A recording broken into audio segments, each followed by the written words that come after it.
Hi, everyone.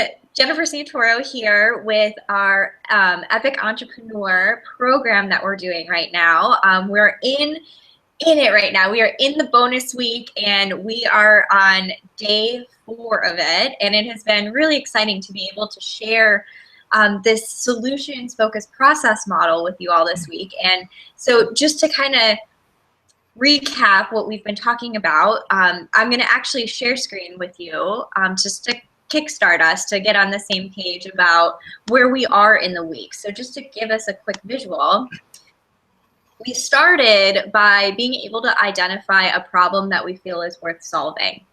And then we drafted different ideas for solutions that we think could possibly really help to solve the problem that we identified. And then yesterday we really talked about the collaboration phase and really figuring out, okay, who's going to be on my team that is going to help me with implementing this solution? What are the resources that I'm going to need? And then really just using the time to collaborate with others in the way that is most motivating for them to be able to bring these solutions to life. And so today what we're going to do is shift over to talking about what we call the testing phase. And I'm sharing just for a moment.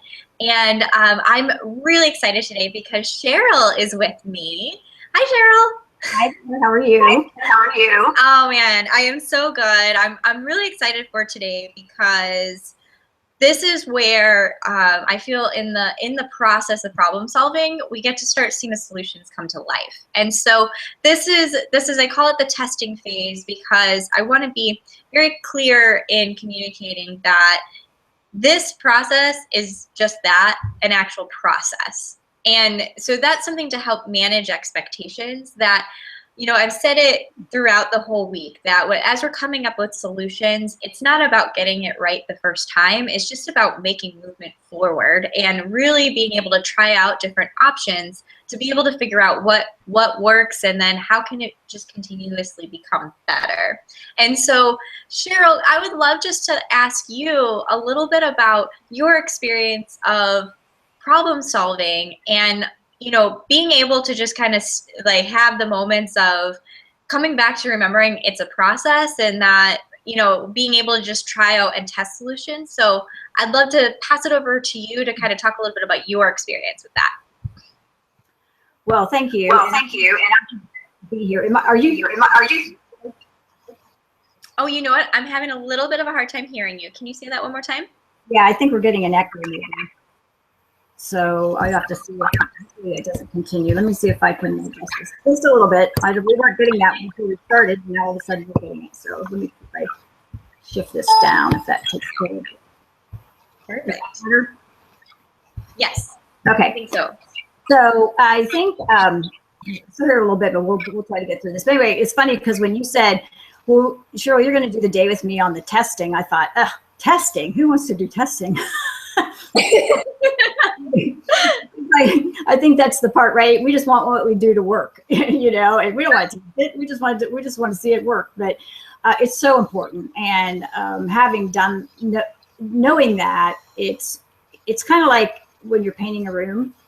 If you prep it all first, and you prepare it, it's so much easier than when you're really ready to just, throw on all the color. And I think that's really what the testing is all about. And absolutely, in terms of the solution oriented and trying to work through things. And I think the testing allows us to take a step back and look at it more objectively instead of just what we want to see.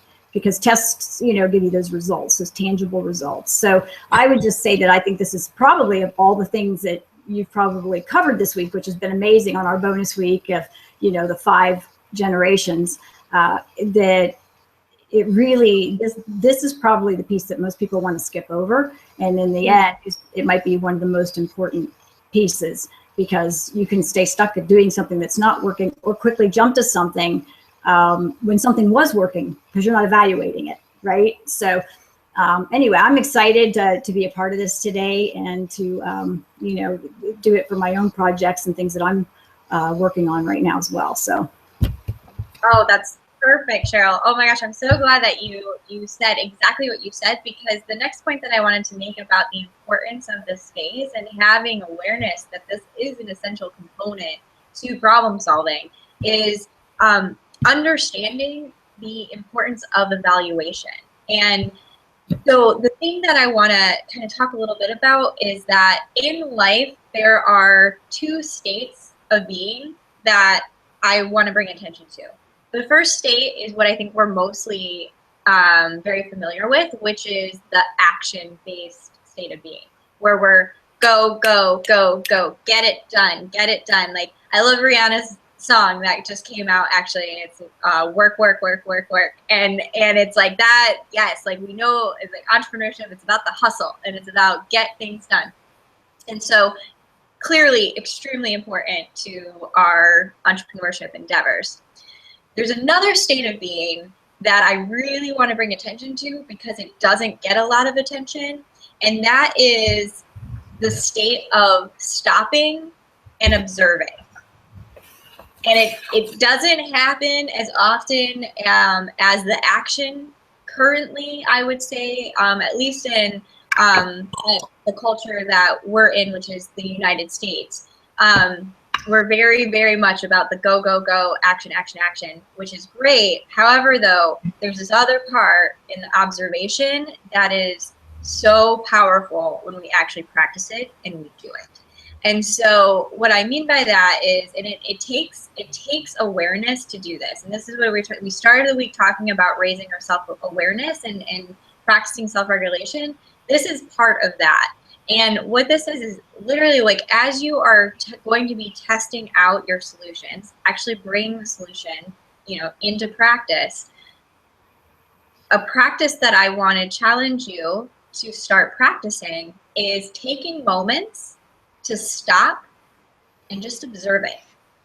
Observe it as it's happening and make notes.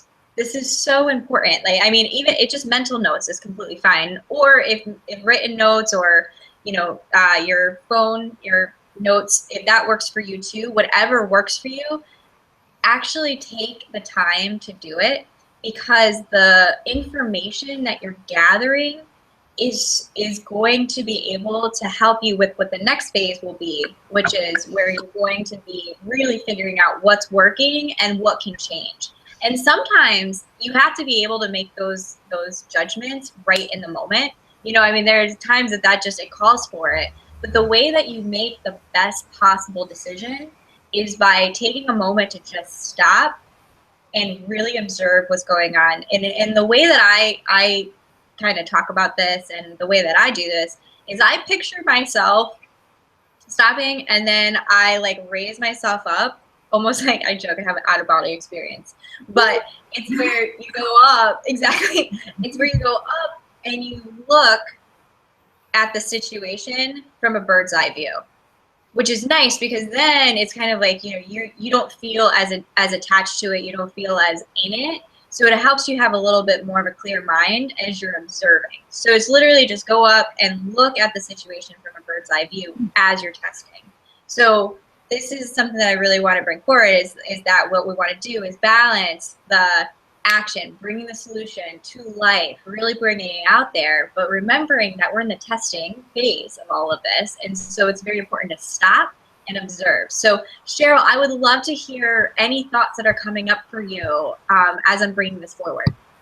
So one of the first things that jumped into my mind is when you're talking about how we always want to be in the action phase. And you're right. I think some countries are not wired the same way, maybe that we are here, and they do take that reflection time.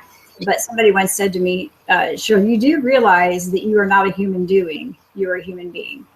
Oh, I love that.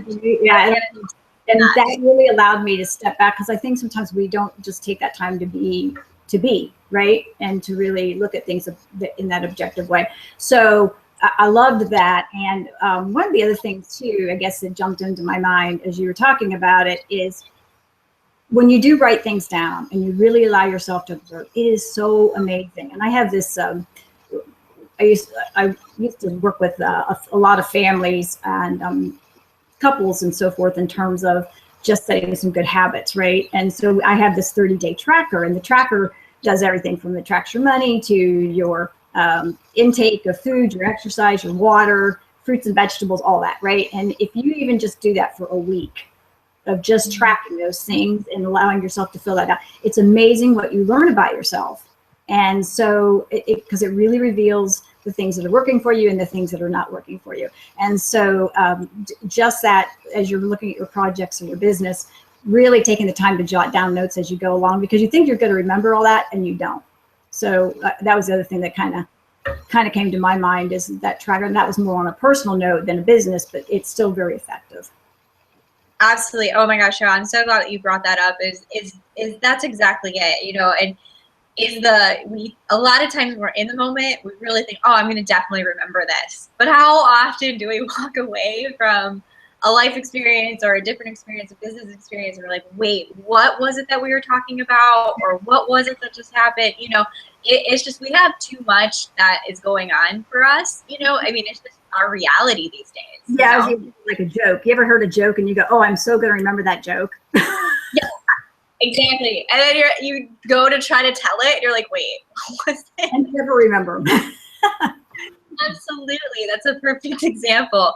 You know, and it's just true. I mean, and the big thing that I want to bring forward is, you know, it's about giving yourself a break. You know, I mean, honestly, you're inundated with so much information all hours of the day. I mean, this day and age with technology, it is so awesome. It's such a blessing. I mean, seriously, we are connected with people from across the globe. And that is just amazing, you know, and we are getting information from people around the world. There's never been a time that we know of in humanity that has really been this connected, you know, and it's just so inspiring and so great.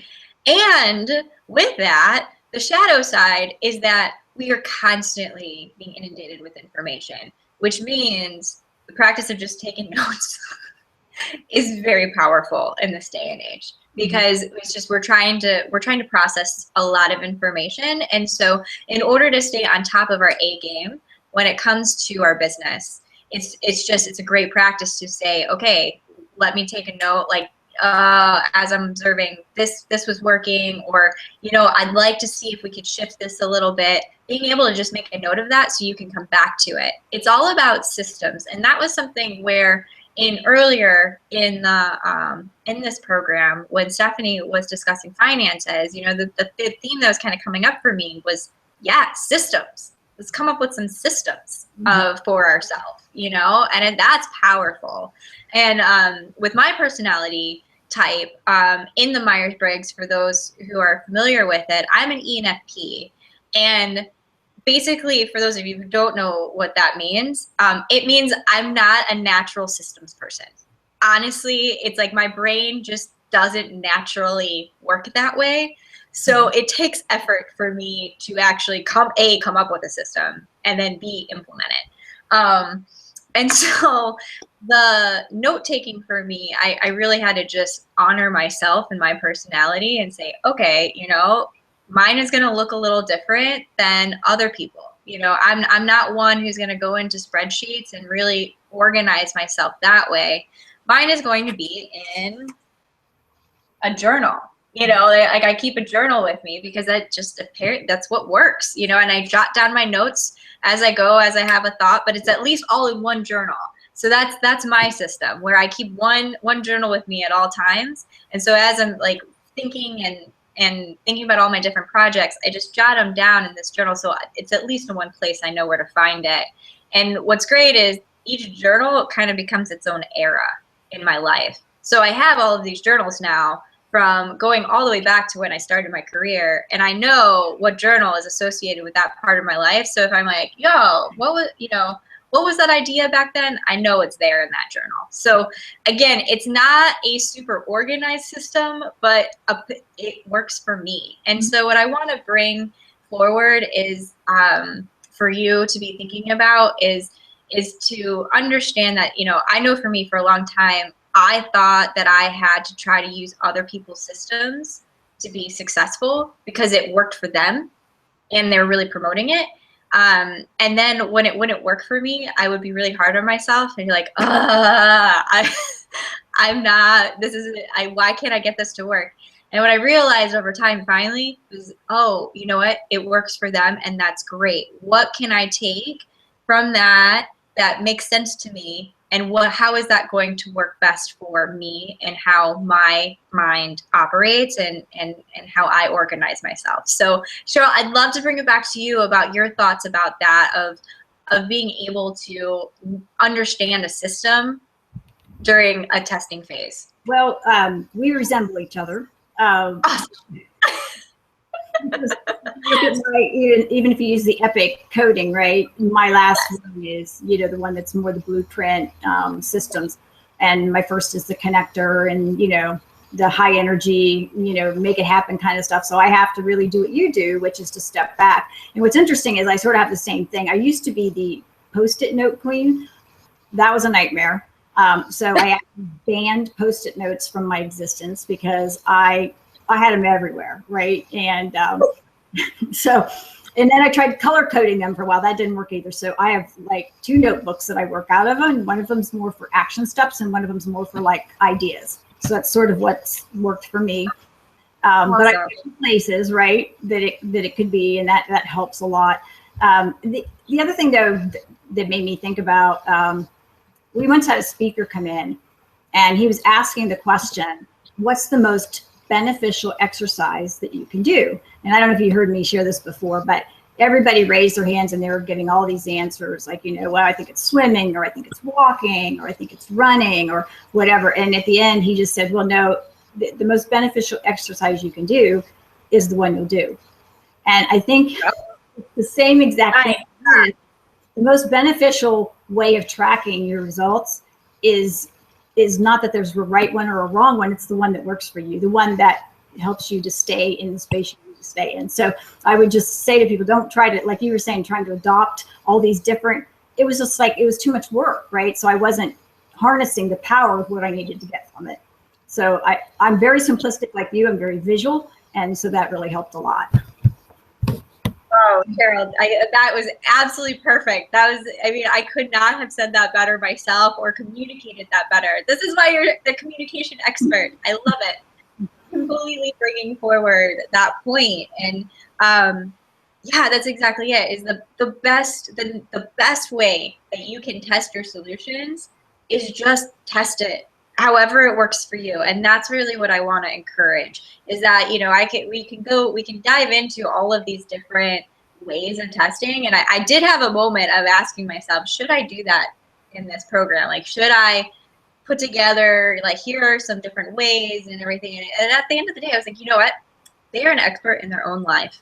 They know what works for them and they know what doesn't work for them. And the best thing I can do right now is encourage you to move towards what's working and just let go what's not. And I'm actually going to quote one of my family members. She is an amazing woman and an amazing mother. Her name is Debbie. And she said to me one day, Jen, and this was in regards to motherhood, and she said to me, Jen, this is what I tell my children of me. This is what I tell my children of me. Take the good, leave the bad. Know that I am a human being, first and foremost. That is just the reality. So I'm doing the best I can with what I've got and what I've learned. So what you feel works, take it. What you feel doesn't work, leave it and try something else. And that moment has stood out to me for years. She probably told me that a good 9 years ago. Mm-hmm. And it had such a strong impact on me because I thought, yes, you're completely right. What if instead of trying to, teach people, here are these different ways of doing things, do this, do this, do this. What if we just said, here are some options.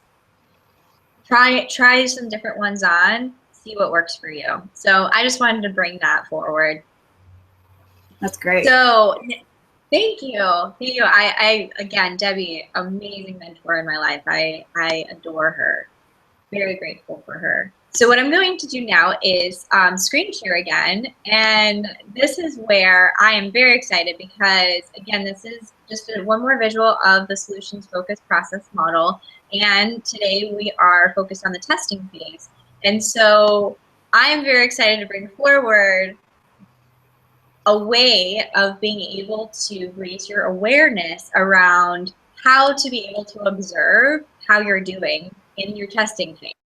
Right? And one of the most powerful tools that I've ever been exposed to and that I consistently use, and I know majority of the coaches in my life use, is what are called SMART goals.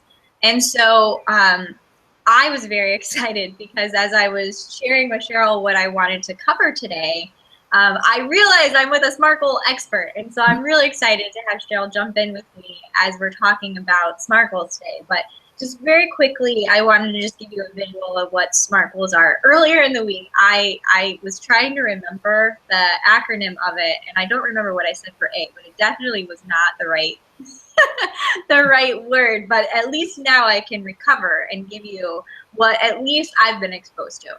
So SMART goals are specific, measurable.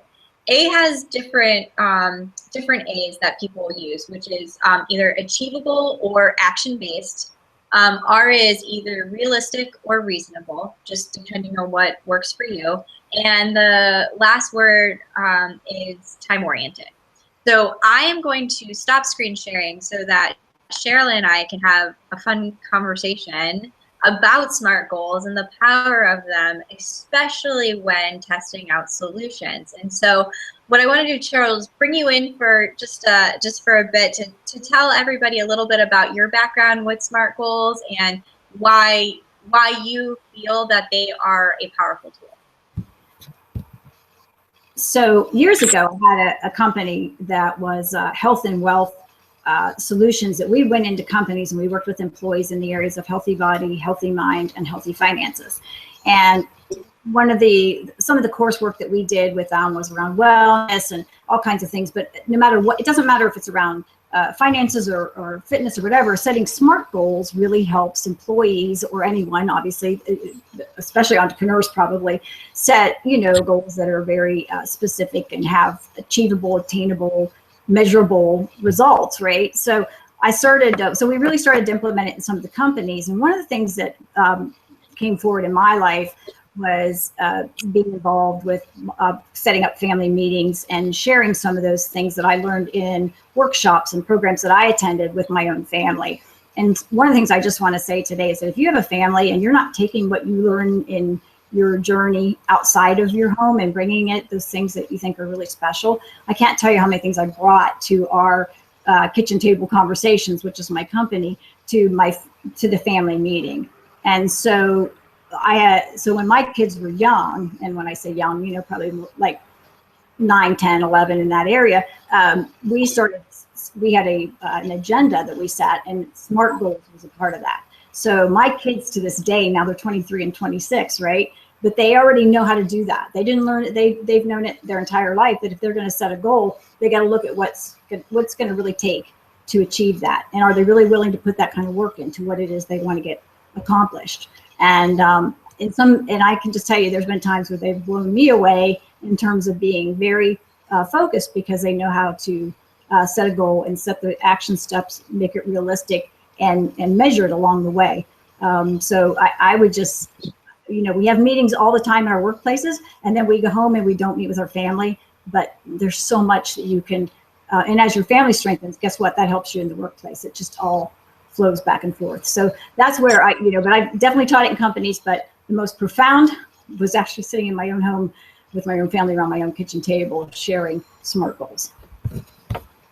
I absolutely love that. And I think that that's why this is so powerful, is that, one of the points that really want to reemphasize is that as an entrepreneur, you're a whole person. And so these skill sets that you develop as an entrepreneur can be applied to every area of your life, and especially with family, that's our unit. That's who we, those are our people that we want to be in the best communication that we can be with, if we, if that is an option for us. And and as a reminder, as I feel like, Cheryl, you communicated that it doesn't necessarily need to be the nuclear family that you have. It can be the family that you develop with your friends and community, and however you define it. And so I love that you bring that up, because it's true. It's like, being solution focused isn't just about being solution focused in business. It's about being solution focused in every area of life. And let's be honest, there's a lot of problem solving when it comes to family. That's what it, I feel like that's what we're sometimes put on this earth to do, is to figure out how to problem solve and how to problem solve together. So thank you so much for bringing that forward. So with the SMART goals, and I'm going to screen share one more time just as a visual as I'm talking about this. So going back to the model, I'm actually just going to go backwards really quickly. I want to bring up how you've already done through this week. We've already created SMART goals without me saying we're creating SMART goals. Mm-hmm. So during the idea for a solution and during the collaboration phase, we were talking about being able to come up with your execution plan. Well, in the execution plan, it's all about figuring out, well, what goals are you trying to accomplish? And at the end of the day, it's what solution are you wanting to accomplish? And so what I'd like to do is, instead of using the word goals, say SMART solutions. So in your solution, what is, you have a specific solution that you're testing out, right? Like you've come up with an idea for a solution that you want to try out. So you've been very specific along the lines of what that looks like. So now it's time to test it. I encourage to remember that it's not just about lofty goals setting and lofty solution setting, right? It needs to be something that you feel that you can actually measure. And so, Cheryl, can you chime in with me a little bit about like being able to describe like the importance of being able to measure goals and measure results? So, first of all, I think one of the biggest benefits I've always found from being able to measure results is that it allows us to see how far we've come in something. Because I think we get sometimes caught up in feeling like, oh, we're not done, or we didn't get, like as far as we wanted to maybe, and it allows us to step back and evaluate again. But I think sometimes it's really good to say, but even though I maybe didn't get from A to Z, I did get from A to S. Yes, exactly. Okay with that, because the progress sometimes it doesn't go it never goes exactly as planned, right? I mean, but allow yourself to be okay with the journey. Again, we're back to that. This is part of that journey. And so for me, I think the measuring piece, number one, allows you to step back and reevaluate, where you might need to do some things differently, for sure. But I also think it's a time to reward yourself. And I always feel like, and of course I had kids sometimes when we were doing this, but we would set little markers of success along the way too. So, it might be something as silly as, if we get from, A to, I'm using this as an analogy, but if we get from A to, N, we get an ice cream cone. You know what I'm saying? So allowing yourself to reward along the way too, and celebrate what you have done instead, because sometimes we get so caught up in just beating ourselves up for what we didn't do instead of seeing what we got, where we got to in that time frame as well. Yes, I could not agree more with you on that. Exactly. And that's exactly it. I mean, it's about being able to track, how, like, just being able to track the results of the solution, right? I mean, the only business experience that I have been exposed to, all of it has been around results. At the end of the day, that's what people are looking for in life and in business is, well, what are the results of what we're trying to accomplish? And, and it's how we know that we're moving forward.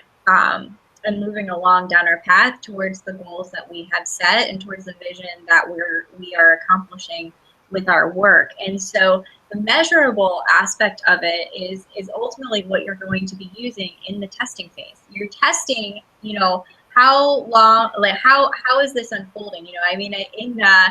I always like to say, in school we learned about the scientific method, and it's used so often because it works. It's how we're able to move science forward. It's how we're able to move academia forward, and the same kind of principle can be applied to business. It's how we move our businesses forward.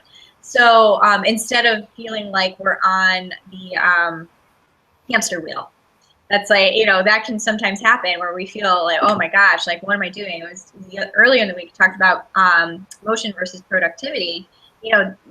Setting solutions and working on solutions that are actually measurable allows you to not become stagnant. It allows you to continue to move forward. So that's the main point that I really wanted to communicate in regards to the measurable aspect of it. So now going into maybe, yes, please. I'm actually screen sharing for us. I was going to ask you a question. So on Please. the measurable piece, do you find sometimes that people have a hard time determining what those measurements should be, or where, you do what I'm saying? Like, very good point. Yeah. So I think, and I don't know that there's any, like, I've never found anything. It's really just the bottom line answer to it. I think sometimes you do have to sort of get started, and then you start to see how it flows, and then you kind of see them. That's just been for me. I'm not saying that's right. Again, we have to do what works for us, but would you?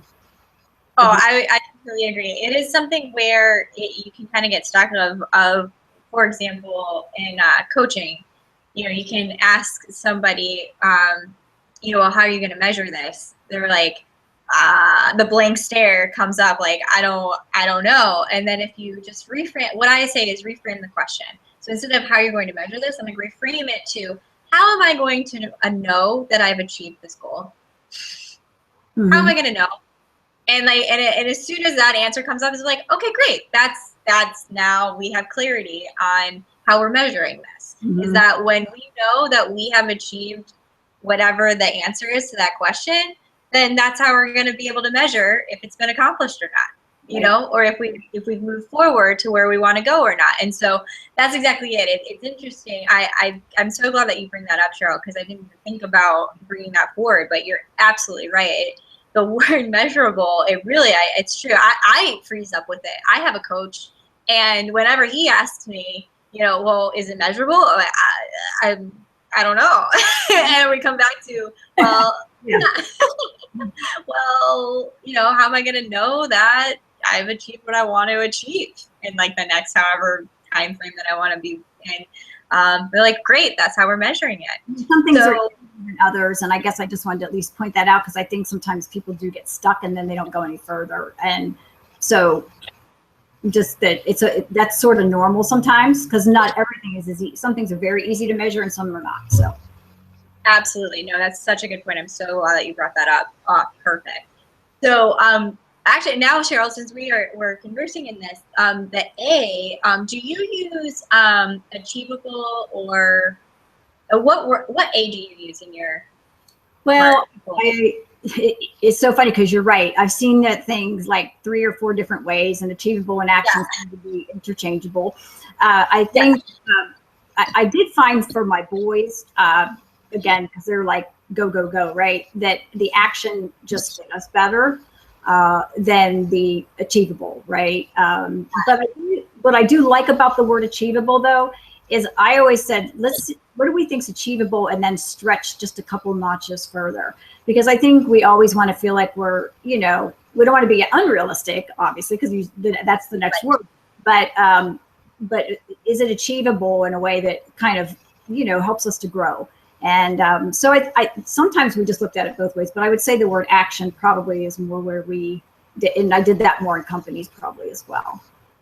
Yes, agreed. And I feel like, it does help to have the word action based in there, because it really helps to really give the visual of the movement forward. Like that's ultimately at the end of the day what we're trying to achieve and accomplish, is some level of movement forward to bring the solution to life. It's like that's what it's going to take. And so I like having action based, because again, I think probably this comes down to, in coaching, It's all about taking action, but taking conscious action, to where you've really been able to tease out and make a decision that, yes, this is the best movement forward. So go ahead, Cheryl. Well, one of the things I was going to say is, like, for example, when I used to have to make calls, you know, on behalf of something, and, you know, I had the phone that weighed 500 pounds, right, you know, because I didn't want to pick it up and start. But I always found that if I'd say, okay, I only have to do 3 calls. If I can do more, that's great, but I just have to do 3. And usually once I started, I'd do 10. But it was the motion of starting the process, and once you get into it. So, and it's the same thing with working out. It's the same thing with once you start doing something that you know is working for you, and you start to feel the results or the benefits of it, I think that it's much easier to keep the momentum. So I sort of feel like the action helps a lot. Yes, I agree. Yeah. Yeah, absolutely. And I feel that the other part too that I was gonna kind of chat a little bit about is, so we talked a lot about the action, and like we're naturally doers, right? That's something that we want to be able to keep moving forward. And then what I was talking about, the observation side, that there is a balance, because we were talking about yesterday, actually, Cheryl, about how we can go into analysis paralysis, to where it's like, and I feel like that example is like beautiful, about we can just like be thinking about what we need to do.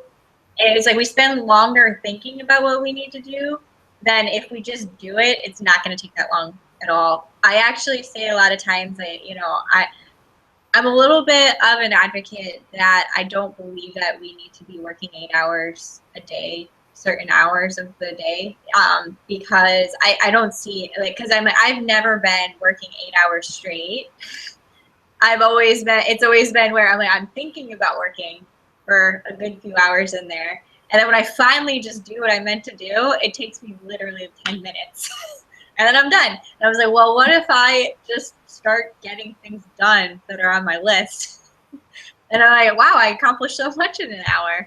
And then, you know, I can go for a walk or something. So, Cheryl, I'm going to stop talking for a second and let you I was going to say, do you ever do the where you, like, I'll have my action steps that I want to get done for the day, and then I do something that wasn't on there, and then I get so excited that I write it down just so I can check it off. Oh, I totally do that. It feels so good. Yeah, it does feel good. So, but yeah, so I was just thinking about that when you were talking, how the action just can sometimes make you feel good as you're moving forward. So yes, I love it. I love it. Okay, so I'm going to switch over to screen sharing one more time. And so actually, as you were talking earlier, Cheryl, I was like, you know what? As we're talking, I want to type in solutions so that, you know, we can come back to remembering, like, you know, it's our goals can be our solutions that we're bringing forward, and so kind of rethinking it a little bit about being in smart solution testing. And so the R is about being realistic and reasonable is another word.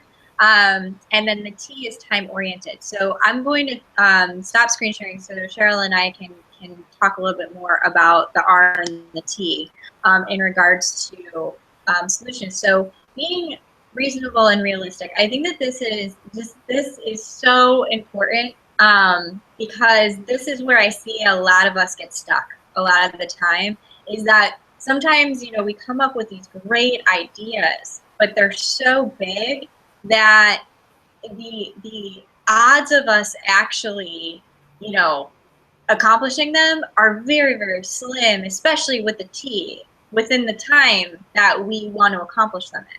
And so that's the thing, is that's why I want to talk about them together, is because I feel like being realistic within a time period really goes hand in hand. And so, Cheryl, I'd love to kind of ask you, like, do you agree? Like, what are your thoughts on that? Well, yeah. Yes. I mean, I think we all want that. Well, we're a society of that here as well. We want instant gratification, right? So we want to, even though maybe we haven't done something, and I'll take, you know, it may have taken us 2 years to really get to where we're unhealthy. Then we work out for 2 weeks and do something right for 2 weeks. And then, you know, as far as eating, and then we get frustrated because we don't feel like we're back to where we want to be. and so it's very unrealistic expectations, I think, that we set a lot of times around a lot of things. And that's where I think that going back to where you reward yourself is sometimes you just have to step back and reevaluate. Okay, I thought I could do this in 6 months, but maybe in reality, it's going to take me a year. And I think learning to embrace the journey along the way, so that you start to set more time realistic type of settings for yourself, so that otherwise you set yourself up for failure and then you get discouraged. And that's not, again, that's why it's really good to see, well, okay, I didn't get all the way here, but I did get this much done, so that you keep moving forward. I think it's perfect. And I think that's why I believe that the testing phase is just so important, to just observe and honor, like that this is an actual part of the process, and I love what you said too about earlier about like, oh, testing, that's not really that fun, and I hope that this is kind of helping people to, because I feel like that's exactly it. That would be my reaction as well. And as I was developing this model, and I was like really observing, or step back and observe, like what is the process that I keep going through over and over again. I just realized that this is an essential component to being solutions focused, is that I really have to be able to test solutions, but test them in an effective way. And this way of doing it, by applying SMART goals to solutions, I just realized, I'm like, this is how I do it effectively.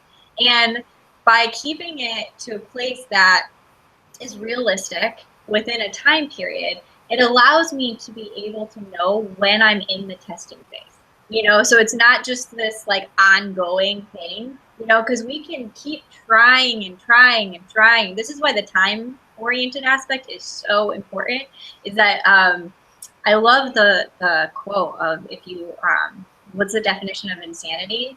Doing the same thing over and over again, expecting a different result. Well, this is how you stop doing that. It's like, you are like, okay, well, let me try something for a certain amount of time.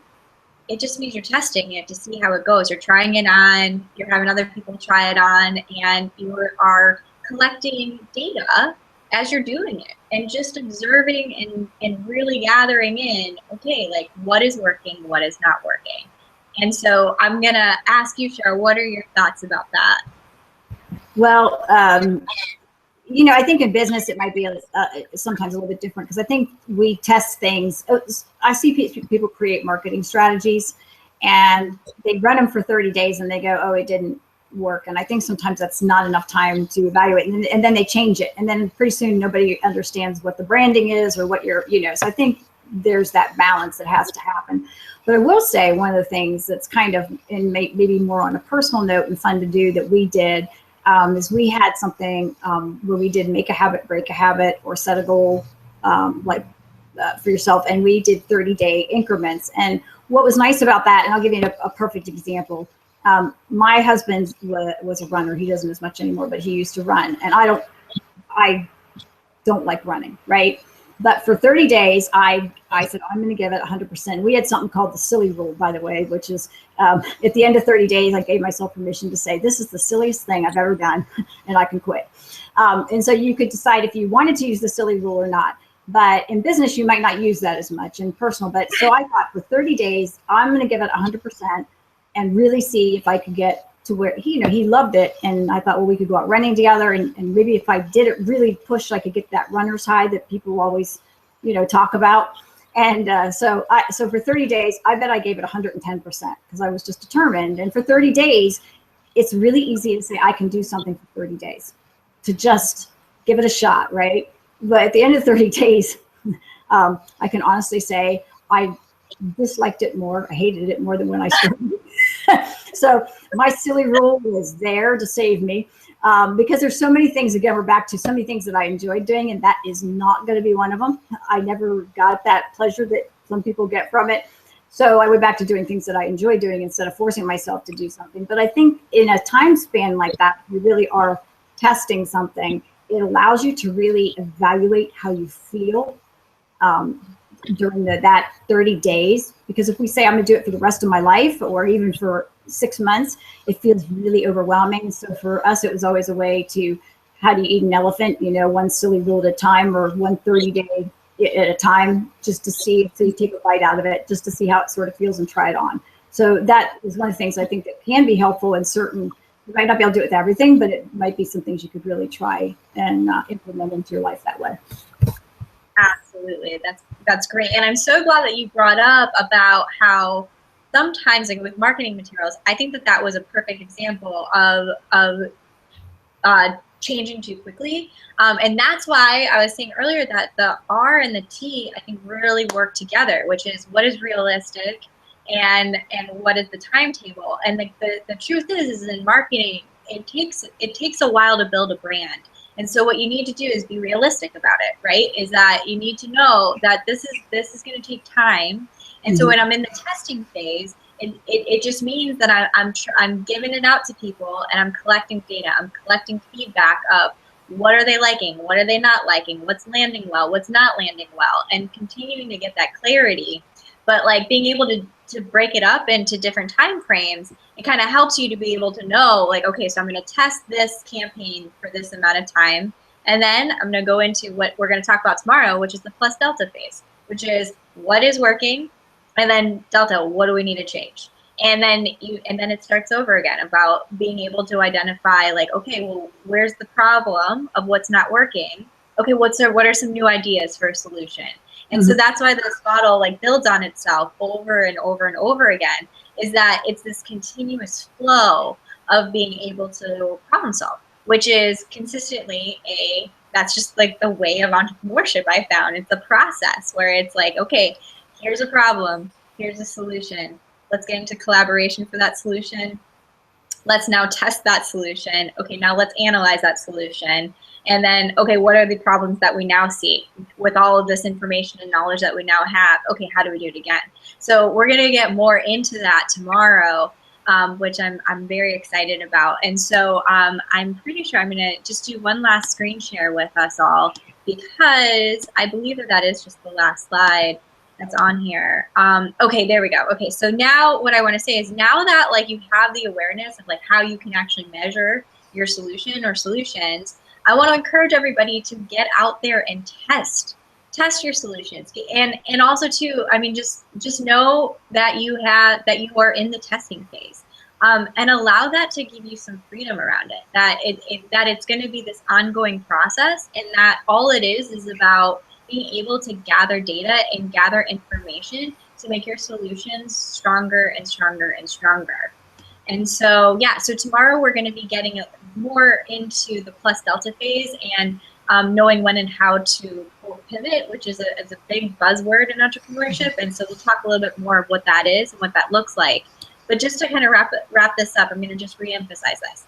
Now that you have awareness around smart solutions, I want you to get out there and start testing them, test these solutions. And now that you know, all you have to do is be specific. Make sure that you have a level of measurement that you are doing, and remember the question. Okay, how do I know that I'm going to achieve what I'm trying to achieve? How am I going to know that? That's how you're measuring. Make sure that you are taking action on this, and that it's that it's achievable as well. That it's realistic, and that you do it within a specific time period. That's literally all it is when it comes to the testing phase. It's really applying the SMART goal, SMART solution tool. That's really what it comes down to. So Cheryl, what are some closing thoughts? Well, I guess, so we don't, because I want to make sure that my 30-day thing doesn't complicate, because you're right, branding takes time, and I think we get a message out there and we hear it. So we hear it every day, and all of a sudden, like 30 days later or 60 days later, or we're like, okay, well, that's I'm sort of tired of that, let's do something new. And it's very easy to get into that creative space and want to just keep creating. So you do have to give marketing and branding some time before you just keep flipping. On the other hand, the 30-day stuff that I was mentioning might be if you're trying to put a system in place, like we talked about in the very beginning, Jennifer, where we were talking about creating things that work for us to track, like our journal that you write in that allows you, that might be something that you do test for 30 days to see, does that feel good to you? Does it seem to create the habits that you want?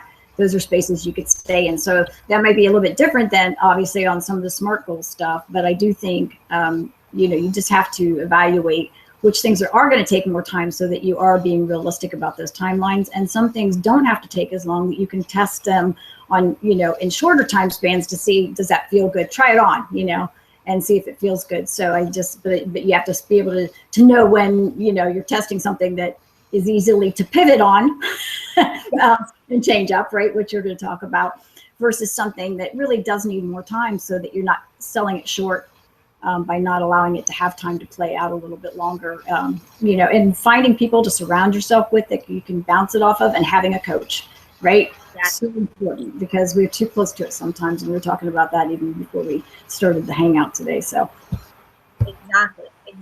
And so if there is one word that I want to leave everybody with for this component of being in the solutions focused model, the one word is feedback.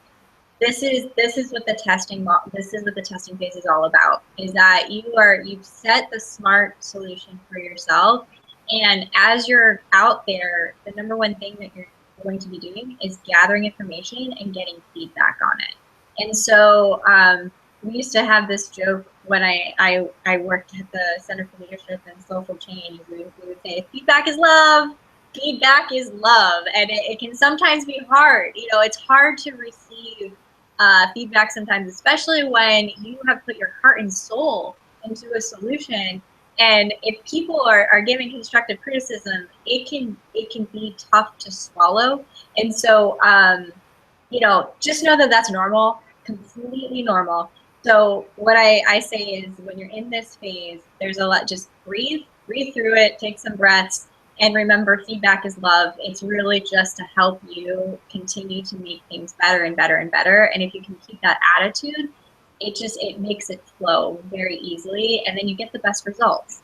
So that's everything that I have for today. Cheryl, is there any closing thoughts that you want to leave everybody with after discussing testing solutions using SMART? Thank you for having me share today. It's been fun, and I love the synergy of all this. And but I guess on just something you just talked about, that last point is so hard for people sometimes to take that feedback. And I do think if you can frame that, and sometimes I set my ego out of it and say, how would I respond if my ego's not sitting in the middle of this right now? It's feedback, because I think it is hard when we think that, oh my gosh, we've got like the perfect thing. And then somebody comes along and says, well, no, you might want to think about this, right? But one of the other things I would just encourage everybody to do is, that is a gift that somebody is giving you. And if you can look at that feedback as a gift, and what you do with the gift is still up to you, because it maybe just tweaks one little thing, or maybe you decide that, that's not something you're going to, but when they're giving it to you, most people are doing it for the right reasons. And so just accept it as a gift and look at it that way. And I think if you reframe it that way, it's so much easier to take feedback from people. That's perfect. Yes. And I agree. This has been so much fun, Cheryl. I love our synergy together. I am so grateful to now have you in my life to collaborate with. I have so much respect for the work that you're doing, and I'm so grateful that you're out there doing it and bringing your solutions to the world. I mean, that is what is awesome, is that I think you're a great example of what this process model is all about. You identified a problem that you felt was worth solving. It was worth your time and energy, and you've identified multiple solutions along the path, and you've done an amazing job of what it seems like of collaborating with amazing people, and you're not afraid to take it into the testing phase. You test a solution, it seems like, and then you get the feedback, and like you said, it's true. It's the process of checking ourselves to be like, because I do the same thing, like, okay, where's my ego, and like, how do I put it aside to be like, what's the greater good that's going on? I feel the same exact way, and it sounds like you've done a great job of being able to pivot along the way, which is essential to entrepreneurship. And so I think you are an amazing example of what this model is all about, and I just thank you so much for being part of today's presentation on it. So Feelings are mutual. Thank you. And so, yeah, so everyone, thank you so much for joining us today. It's been a lot of fun to dive a little bit more into the model and bring forward a tool that I really have found to be very, very helpful when I'm testing out different solutions in life and in business. And I look forward to digging in even further tomorrow. Tomorrow is actually one of my favorite parts of the model. This was one of my favorite things that I actually was introduced to the concept of plus delta at the Center for Leadership and Social Change. They were the ones who first showed me that, and I just loved how high vibrational it felt. It wasn't this like where it's like, okay, what worked, what didn't work, and like, you know, say where you learned it again. Oh, the Center for Leadership and Social Change at the Florida State University. Okay. Yep. And so it was just, we would go up and they would have a plus sign and then the delta sign, which is a triangle essentially. And it was, you know, what's working? What do we need to change?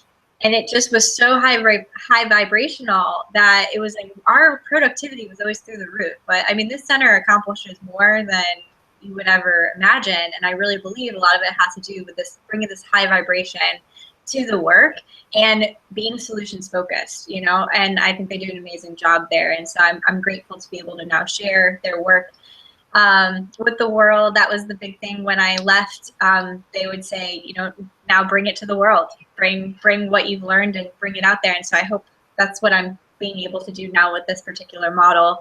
And I'm excited to dive in with you tomorrow. It'll be fun. So thank you again. Thank you so much for joining us, and thank you for the work that you do. Thank you. See ya. Bye, everyone.